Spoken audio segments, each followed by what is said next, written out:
What's up, fellow unique hunters? It's Teak, and today I wanted to go over some things that are gaining some traction on Reddit regarding farming specific monsters for improved item drops.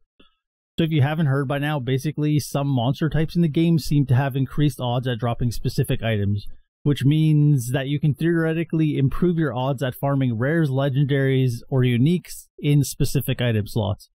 Before you get too excited, keep in mind that the chase uniques in this game, like Grandfather and Harlequin Crest, have such a low drop rate that even if certain mobs dropped only that item, it's still extremely rare to obtain those uniques for that slot. There's a good forum thread as well as a couple spreadsheets that have been going around, and I wanted to touch on some of the ins and outs of using that data to improve your time in Sanctuary farming for those slots. Now, like always, I've made my own version of the spreadsheet, which I'll put in the I'll put a link for in the description, so you can use it if you'd like, and I'll go over that spreadsheet with you here in a second. There's a few things I want to mention first. Some of the spreadsheets floating around use a tier list based on how easy the dungeon is to clear, but honestly, I feel like that stuff is way too subjective, and if I was going to tier out each dungeon, it would likely be based on how many monsters per hour you can encounter in that dungeon, and how many items per hour those monsters will drop instead of how easy the dungeon is.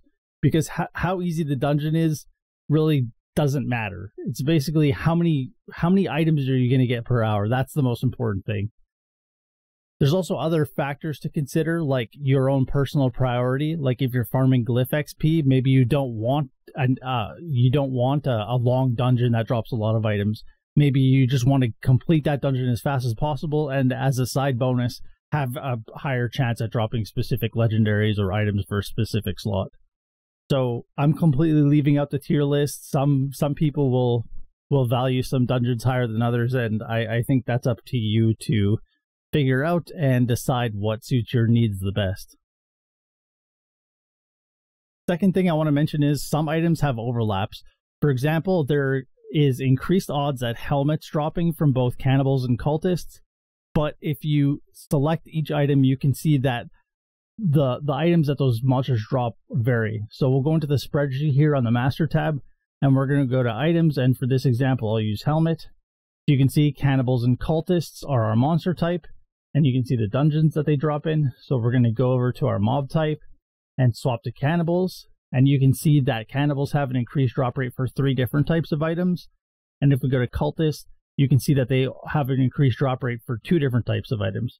So the things to consider is, if it has an increased chance to drop a specific item of that slot, if there are 3 different ones, you're competing for which item drops on a table of 3. But as far as cultist goes, there's only 2 different items, so it's possible that the amount of helmets you get will increase exponentially compared to the previous mob type, the cannibals. You also have to consider that maybe cannibals have a higher density in the dungeon. Maybe there's just more overall cannibals, or maybe there's more overall cultists. So that's something to take into consideration when you're trying to judge on what dungeon is better. And again, that just adds to the amount of subjectivity when it comes to tiering out these dungeons. So I don't think there's a simple answer that applies blanketed to everyone on which dungeon may or may not be the best. So I'll just go over the spreadsheet, the rest of the spreadsheet here, and then that's pretty much all I have for this one. So again, like I mentioned before, on the master tab here, we have just an easy way to search if you already know what you want. So say you want to farm one-handed axes, this will show you the monster type. This will also show you which dungeons those show up in. So one-handed axe here, we want to focus on cannibals, fallen, and goatmen, and we can find those in Champion's Demise, Demon's Wake, Earth and Wound, and Golron Slums. Alright, now this also allows you to look at the mob type. So if you want to see, maybe what bandits drop, maybe you're doing a dungeon that has a lot of bandits and you're curious of what bandits have on their loot table.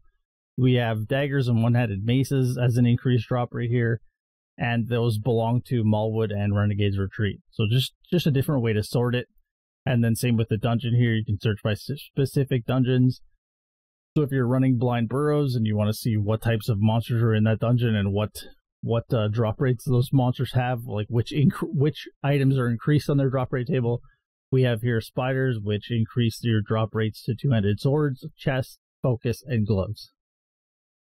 Now, if you look at the tabs along the bottom here, I have a few tabs besides just the master sheet.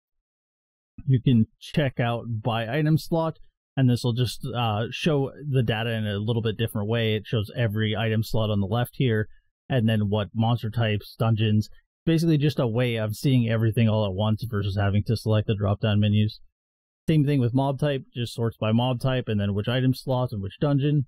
And then you go to the dungeon tab, and it's the exact same thing. Sorts by dungeon, and then shows the monster, and then the items that belong to that. So yeah, that pretty much does it for the spreadsheet. Hopefully all this information is helpful towards guiding you on the right path to find items you need for the slots you need. I'll try to keep this spreadsheet updated when I have the time, and if you have any questions or comments, feel free to leave them below or hop in my Discord and ask me there. As always, all the relevant info is in the description. Thank you for sticking around. I appreciate you. See you later.